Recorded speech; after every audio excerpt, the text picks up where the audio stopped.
আমি এবার বাবা একটু বেশি হিসাবি, তাই ডালটা আমি ভাতের মধ্যে সেদ্ধ দিয়ে দিই। আমার চলাটা একটু কম পড়ে।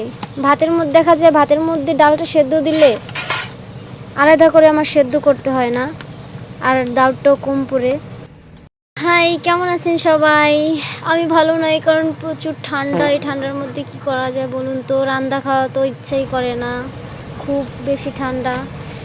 তো এই ঠান্ডার মধ্যে আমি রান্না করব শাক ভাজি আর হচ্ছে ডাল। এত ঠান্ডার মধ্যে আমি শাক তুলে নিয়ে আইছি সকাল সকাল, একদম কুয়াশার মধ্যে। কি করার, রান্না করব। ভাই রান্না কেন করা লাগবে এই শীতের মধ্যে? না খাইয়ে থাকা যায় না নাকি? দেখেন গাইস, এত বেশি শীত যে আমাদের বিড়ালটাও চুলার পিঠে। বেশি শাক তুলি নাই, কারণ আমি যদি সব শাক তুলে নিয়ে আসি তাহলে আর মাসে কি খাবে? ভাই আমার শরীর আবার একটু বেশি মায়া দেয়, আমি আবার একটু মানুষের কথা বেশি ভাবি, ঠিক আছে?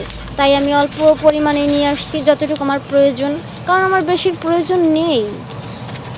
অত সব ফাও কথা বলছি ভাই, শাক বেশি পাইনি এই লেগে তো হয়নি, বুঝছেন? আর পাইনি দেখে লাউ পাতা নিয়ে এসেছি, আর এই লাউ পাতাটা দেবো হচ্ছে আমি ডালের মধ্যে, ঠিক আছে? আচ্ছা, এই পর্যন্ত সবাই ভালো থাকবেন, টাটা।